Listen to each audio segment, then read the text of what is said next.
स्वागत है मित्रों। कहानी को आगे बढ़ाते हुए आप दिखाया जा रहा है लैन हॉस्पिटल के दूसरे हिस्से की छत के ऊपर चढ़ जाता है। और जैसा कि मैंने पहले भी कहा था, एन के डैड का एक्सपेरिमेंटल लैब एक हॉस्पिटल के नीचे बना हुआ है और ये जो हॉस्पिटल है ये भी एन के डैड का ही है।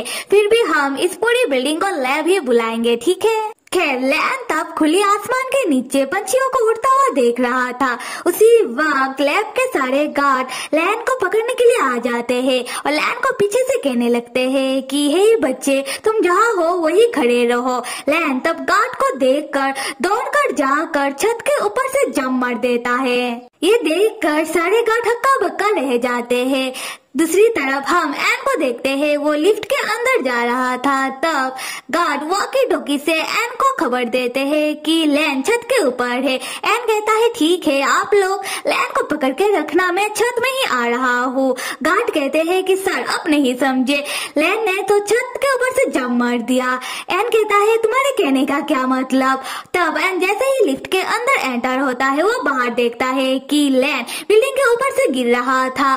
तब लैन एन की ओर देखता है और एन लैन की ओर देखकर चौंक जाता है और उसके हाथ से उसका वॉकी टॉकी गिर के टूट जाता है। खैर, लैन बिल्डिंग के ऊपर से गिरते हुए बिल्डिंग के पीछे वाली जंगल में आकर गिरता है और इतने ऊपर से गिरने के कारण लैन का एक पैर टूट जाता है। ये देखकर लैन घबराने लगता है कि अभी लैन क्या करे, वो कैसे इधर से भागे। उसी वक्त लैन को कुछ गार्ड लोगों का आवाज आने लगता है कि गार्ड लोग जंगल की ओर ही आ रहे हैं लैन को ढूंढने के लिए। तब लैन खुद को शांत करने के लिए कहने लगता है कि ये तो छोटी सी बात है, क्योंकि लैन का पैर कुछ ही देर में ही हील हो जाएगा। पर लैन का पैर थोड़ा जल्दी हील हो जाए, यही लैन के लिए अच्छा है। उसके बाद लैन क्रॉल करते हुए भागने की कोशिश करने लगता है। तब हम गार्ड लोगों को देखते हैं जो लैन को ही ढूंढ रहे थे और आपस में बात कर रहे थे कि लैन कहाँ भाग गया। अगर दूसरा कोई इतनी ऊपर से गिरता वो तो पक्का टपक जाता, पर लैन जरूर बच गया होगा।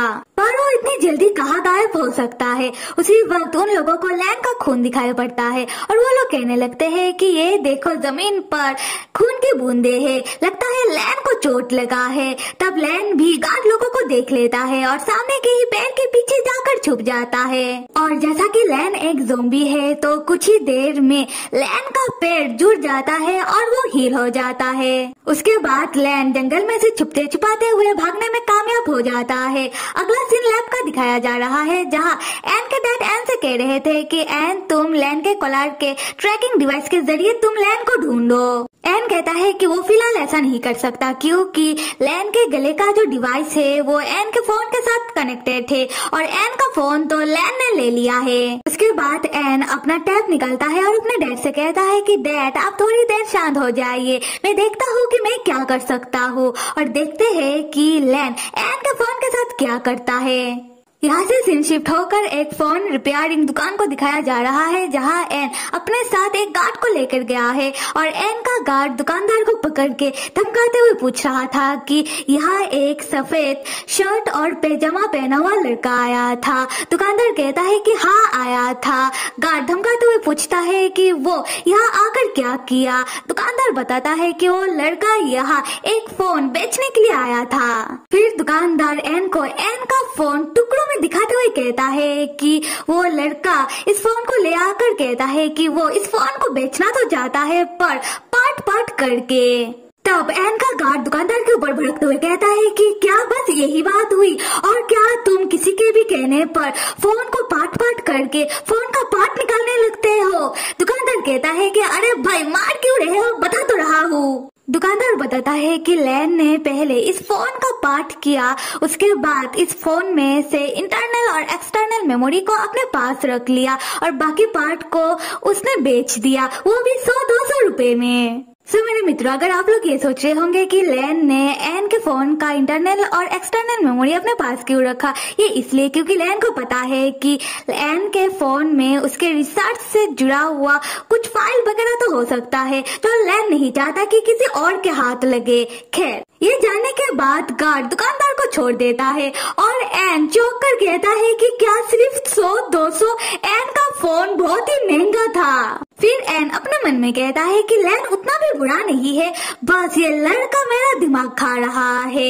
अगले सीन में हम लैन को देखते हैं, वो अपने हाथ में एक व्हाइट रोज लेकर ब्रिज के ऊपर खड़ा होकर वो कुछ सोचने के बाद उस व्हाइट रोज को ब्रिज के ऊपर से फेंक देता है। अगला सीन कुछ दिन बाद का दिखाया जा रहा है, जहां हम एक औरत को देखते हैं। वो आधी रात में एक सुनसान रास्ता में चलते हुए जा रही थी। उसी वक्त कोई उसके पीछे से आकर उसके ऊपर हमला कर देता है। उसके बाद एन के डैड का लैब दिखाया जाता है, जहां एन के डैड एन को कहीं ले जाते हुए कह रहे थे कि उनके हॉस्पिटल में वही औरत जिसके बारे में हम अभी बात कर रहे हैं, उस औरत का बॉडी आया है और लोगों को उस औरत का बॉडी एक सुनसान रास्ता में मिला है। और छानबीन करने के बाद उन्हें पता चला है कि रात के 1 से 3 बजे के बीच किसी ने उस औरत के ऊपर हमला करके उसे मार दिया और उसका बॉडी बहुत ही अजीब हालत में है। किसी ने उसके शरीर में बाइट कर करके उसके शरीर से पूरी खून को चूस लिया है और ऊपर से देखने पर तो लगता है कि उसके ऊपर किसी जानवर ने हमला किया है, पर छानबीन करने के बाद पता चला है कि इस औरत के ऊपर किसी जानवर ने हमला नहीं किया। इसीलिए एन के डैड खुद इस केस को अभी इन्वेस्टिगेट करेंगे। ये सुनने के बाद एन अपने डैड से कहता है कि डैड, आपका कहने का क्या मतलब है? कहीं आप लैन के ऊपर तो शक नहीं कर रहे हो? तो मैं आपकी जानकारी के लिए बता दूं कि लैन ऐसा बंदा नहीं है जो अपना भूख मिटाने के लिए किसी को नुकसान पहुंचाए। एन के डैड कहते हैं कि क्या सच में? और तुम्हें ऐसा क्यों लगता है कि लैन ऐसा नहीं कर सकता? खैर जो भी हो, ये इन्वेस्टिगेट करने के बाद तो पता चल ही जाएगा। और मैं तुम्हारी जानकारी के लिए बता दूं एन, फिलहाल जो सिचुएशन है ये जटिल हो चुका है। हमें समय रहते सब कुछ हैंडल करना होगा, वरना ऐसा ना हो कि हम कुछ कर ही ना पाए। उसके बाद एन के डैड एन को ले जाकर उस पर्सन का लाश दिखाते हैं, जिसको देखकर एन का रिएक्शन तो बिल्कुल भी सही नहीं था, क्योंकि वो भी फिक्र में पड़ जाता है। एन तब अपने डैड से पूछता है कि डैड, इस पर्सन के साथ ये हादसा जहाँ भी हुआ है उस सुनसान रास्ता पर कोई सीसीटीवी कैमरा वगैरह तो जरूर होगा। एन के डैड कहते हैं कि उन्हें नहीं पता, क्योंकि वो लोग अभी इस बारे में इन्वेस्टिगेट करना शुरू ही किए हैं और उन लोगों को लैन को भी तो ढूंढना है। 2 दिन से ऊपर हो चुका है, लैन अभी तक नहीं मिल रहा। खैर इस बॉडी में जो बाइट मार्क मिला है, उस मार्क के साथ लैन का डेंटल मार्क मैच किया जा रहा है, इसीलिए अभी कुछ कहा नहीं जा सकता।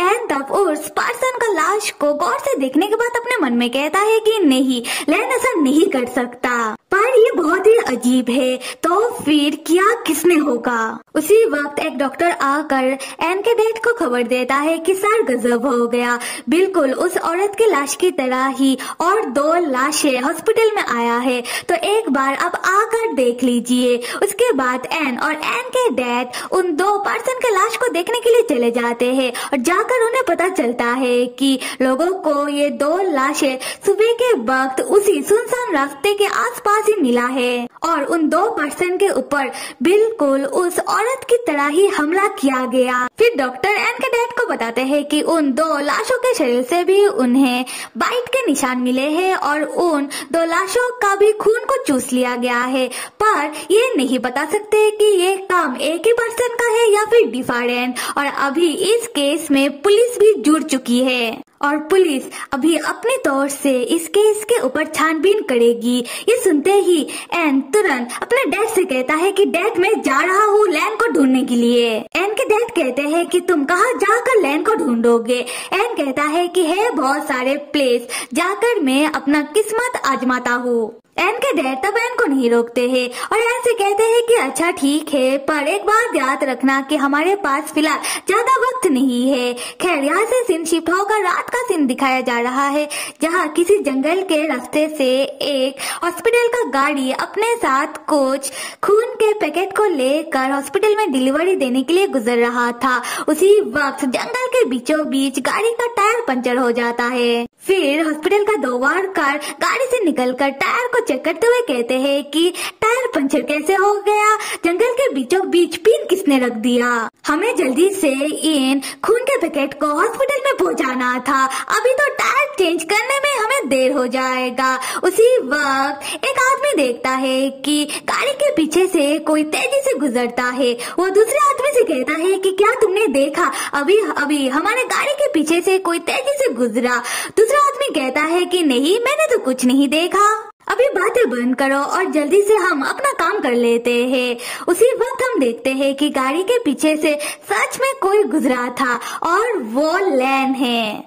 तब हम लैन को देखते हैं। असल में लैन उस हॉस्पिटल के गाड़ी में से चुपके से कुछ खून के पैकेट को अपने साथ ले लेता है। उसके बाद वो जंगल के एक पेड़ के पीछे आकर छुपकर उन हॉस्पिटल के वर्कर को देखने लगता है कि उनमें से एक आदमी ने ऑलमोस्ट लैन को देख ही लिया था। खैर, तब हमें पता चलता है कि लैन उसी जंगल में छुपकर एक एवेंट झोपड़ी में रह रहा है। लैन तब उस झोपड़ी में आकर खून का पैकेट को एक बॉक्स में रखते हुए अपने मन में कहता है कि काश लैन के पास कोई फ्रीजर या फिर कुछ आइस वगैरह होता, क्योंकि विदाउट फ्रीजर ये खून के पैकेट तो 3 दिन तक भी नहीं चलेंगे, उससे पहले ही खराब हो जाएंगे। उसके बाद लैन उसी झोपड़ी में लेट जाता है और खिड़की के और बाहर तारों को देखते हुए खुद से ही परेशान होकर कहता है कि लैन कब ऐसा बन गया। तो फिर मेरे प्यारे मित्रों, अगर कहानी पसंद आ रहा है तो कमेंट करके जरूर बताना। लाइक, सब्सक्राइब और कमेंट करना तो बिल्कुल भी मत भूलिएगा। Till then stay with me and see you.